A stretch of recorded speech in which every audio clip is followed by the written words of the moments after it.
100 lives versus 80 lives. 20 more minds. 20 more opportunities to cure cancer. 20 steps closer to reaching world peace. We take 20 for granted. It may not seem like a big deal, but in the workplace, 20 cents is the average barrier that prevents pay equity between men and women. Women are almost half the workforce, and they receive more college and graduate degrees than men, yet on average, women continue to earn considerably less than their male coworkers. To close this gap, the 14th Amendment is crucial.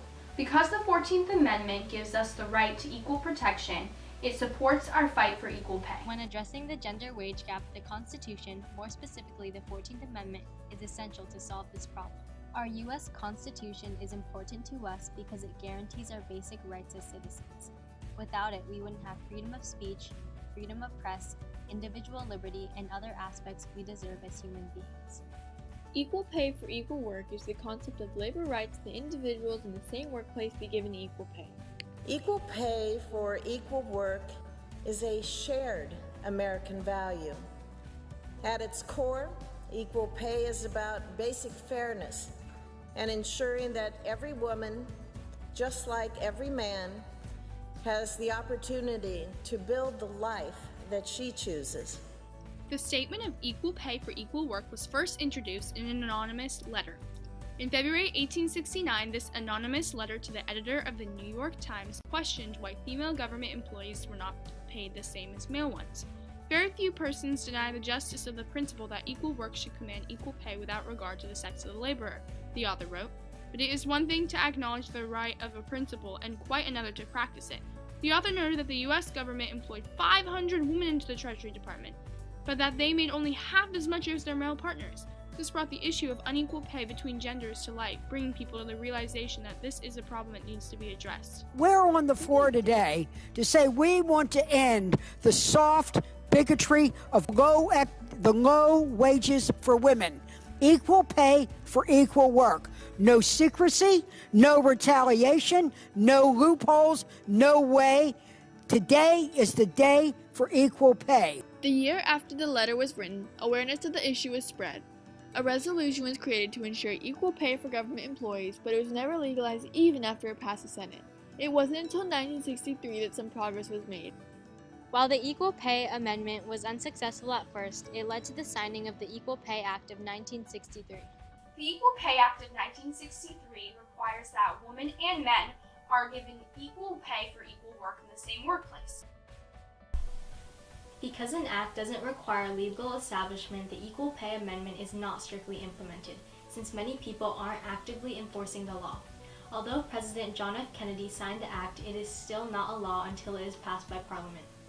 The story of Lilly Ledbetter is just one example of the many unjust instances in the history of unequal pay. Lilly Ledbetter was one of the few female supervisors at the Goodyear plant in Alabama.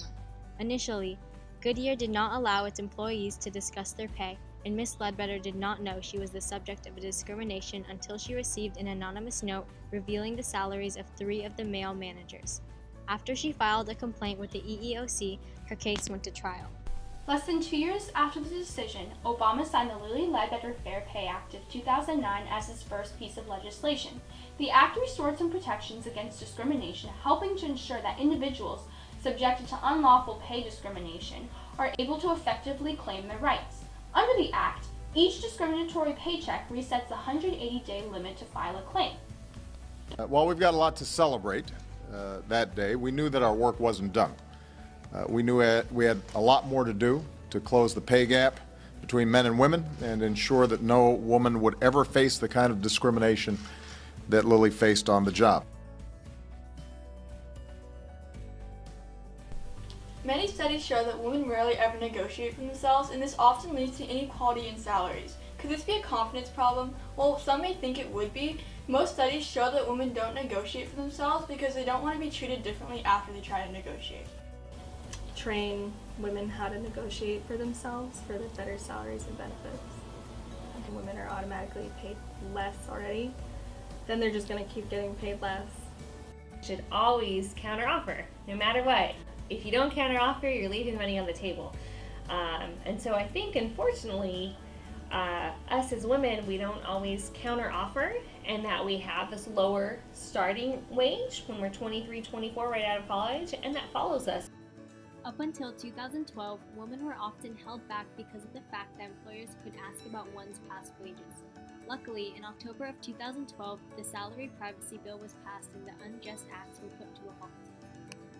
There were other problems rising. Just until 2014, people in the workplace were prohibited to speak of their salaries. Companies and other employers didn't want women knowing they were being paid less than their coworker next door. We contacted Senator Kamala Harris and she replied on the topic of women's pay equity. This pay disparity is human-made discrimination that we must reject. We need to do more to combat the economic injustices that exist at the intersection of gender and race. Kamala Harris co-sponsored the Paycheck Fairness Act, which requires employers to show that pay differences are not due to gender. It cracks down on employers who break the rules or punish employees who seek to be paid equally. This act requires employers to demonstrate the differences between wages based on factors other than sex, and prohibits retaliation about other workers' wages. The bill permits reasonable comparisons between employees within areas to determine fair wages, while strengthening penalties for equal pay violations. Nonetheless, there are still large discrepancies between men and women's paychecks. According to the American Association of University Women, the pay gap does not likely appear to go away on its own. From the rate of change from 2003 to 2013, the gap will officially close in 122 years, or in 2139. While the 14th Amendment does support equal protection and the fight for our equal pay, the passage in the Constitution lacks the enforcement needed to create an equitable environment.